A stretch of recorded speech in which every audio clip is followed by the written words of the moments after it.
Kembali lagi di Kabar Siang, pemirsa. Hari pertama pelaksanaan pembatasan sosial berskala besar atau PSBB di Kota Malang.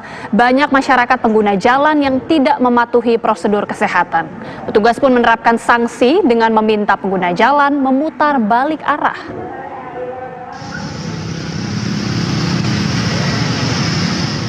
Pembatasan sosial berskala besar di Kota Malang mulai digelar hari ini.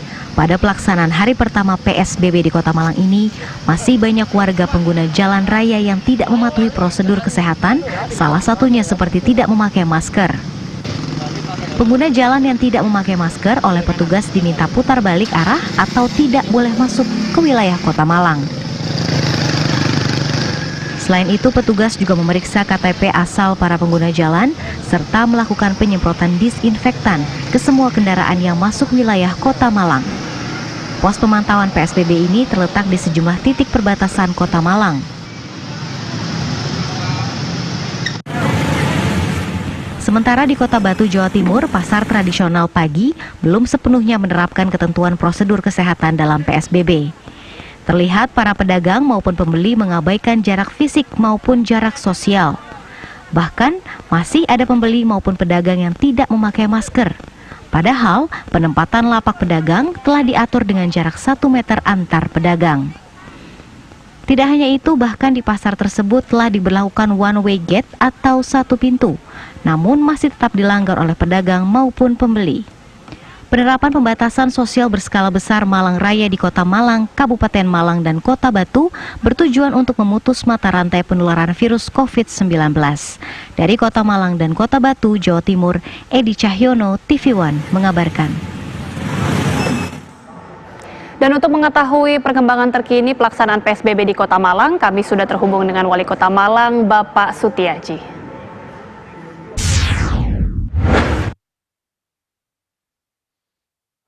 Ya, Assalamualaikum Pak Sutiaji. Bagaimana sejauh ini pelaksanaan hari pertama PSBB di Kota Malang, Pak?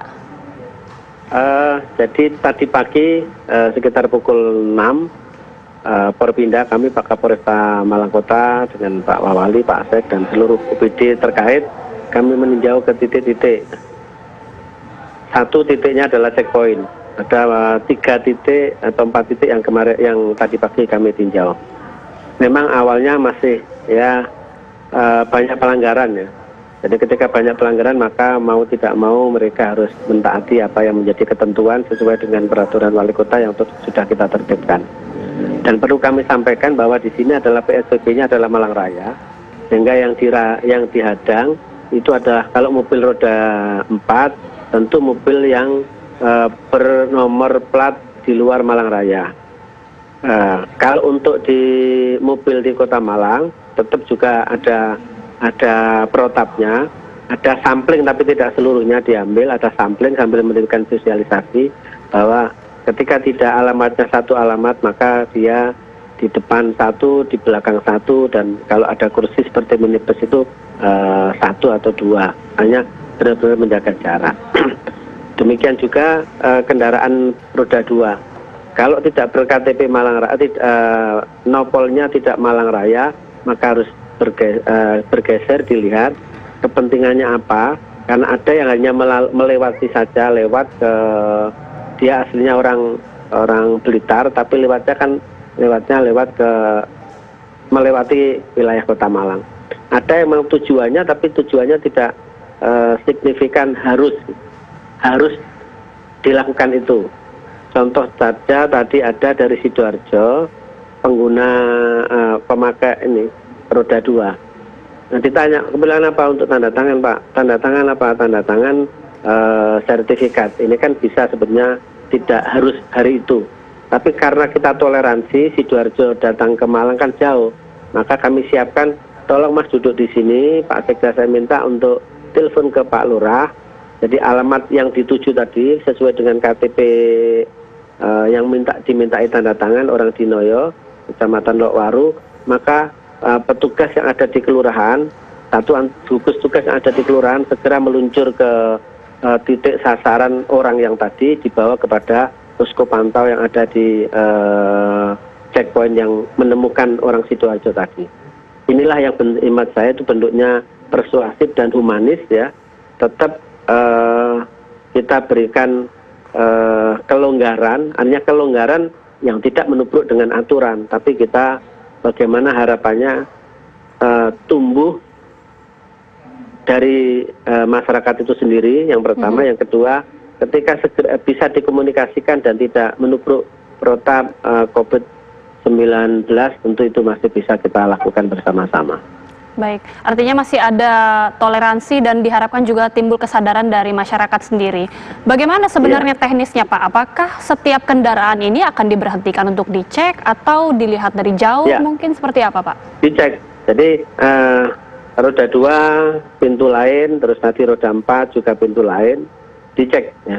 Jadi yang saya sampaikan tadi, kalau pelanggaran umum tidak pakai masker, ada yang tidak pakai helm, tentu langsung putar arah. Ya, langsung putar. Kalau tidak pakai masker, kadang kita kasih, tolong ya, tujuannya apa, kita kasih masker ya.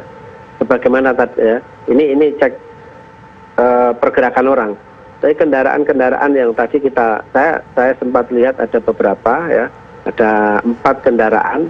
Ini yang kami wajibkan untuk berputar ya, tidak melewati di sini karena apa? Tidak sesuai dengan regulasi yang ada. Apa-apa yang boleh dibawa ke Kota Malang. Contoh di Pasuruan tadi ada yang mau mengantar ya melon, ya ada ikan, silahkan, itu kan tidak dilarang. Pasar-pasar tradisional kan juga tidak, pasar rakyat juga tidak dilarang, hanya physical distancing-nya aja.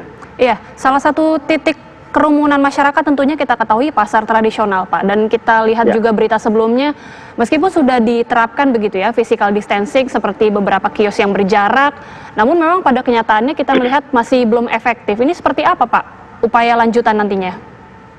Tentu kita meminta orang berdisiplin itu perlu proses ya. Harapan kami PSBB ini kan pintu awal masuk saja, kedepannya ini sudah menjadi perilaku, karena saya merubah mindset, merubah perilaku ini ada 2 pendekatan. Harapan kami adalah itu muncul dari kesadaran masyarakat. Kalau kesadaran masyarakat ini ada, itu tidak kenal waktu sampai kapanpun, karena dia nanti akan sadar lah. Caranya bagaimana? Caranya memberikan edukasi bahwa COVID ini adalah tidak sesederhana yang dia paham. Bahaya COVID-nya bagaimana, dan nanti akan membawa rentetan panjang kehidupan bangsa kita kemana, sehingga muncul dari dalam. Ini terus-menerus kami lakukan dengan seluruh stakeholder, tokoh masyarakat. Yang kedua, dari top down, artinya ketika di sini mungkin 60% atau bahkan 40%, harapan kami yang ada basicnya punishment yang saya kira tidak begitu menjerat, tapi tidak begitu berkaitan dengan KUHP ya, tapi ini berkaitan dengan administrasi yang mengikat orang itu akan gerak. Ini yang kami lakukan, yang sehingga dengan punishment ini ada efek jera yang diharapkan ada perubahan sikap dan perilaku untuk disiplin. Contoh saja, ada lapak yang memang ya dia sudah pakai ganjil ya, tapi dia tetap ngotot mungkin cara dagangannya, dia tidak pakai masker dan sebagainya. Pertama kita kasih, Mbak tolong jangan, Bu tolong Mbak jangan. Yang kedua nanti kita kasih teguran pakai tertulis. Dan yang ketiga, ketika ini bandel, mohon maaf ya, ini nanti akan menjadi virus ketidakbaikan, maka harus dikasih punishment tegas, harus tutup, karena itu adalah buka tutup itu adalah otoritas di pemerintah Kota Malang. Tapi yang perlu kami pahamkan pada masyarakat bahwa ini adalah untuk kepentingan masyarakat banyak. Untuk kepentingan masyarakat banyak, dan diharapkan juga masyarakat memiliki rasa kesadaran yang tinggi ya Pak akan hal ini untuk mematuhi PSBB. Terima kasih Pak Sutiaji, Wali Kota Malang sudah bergabung bersama kami di Kabar Siang. Selamat kembali bertugas dan jaga selalu kesehatan Pak.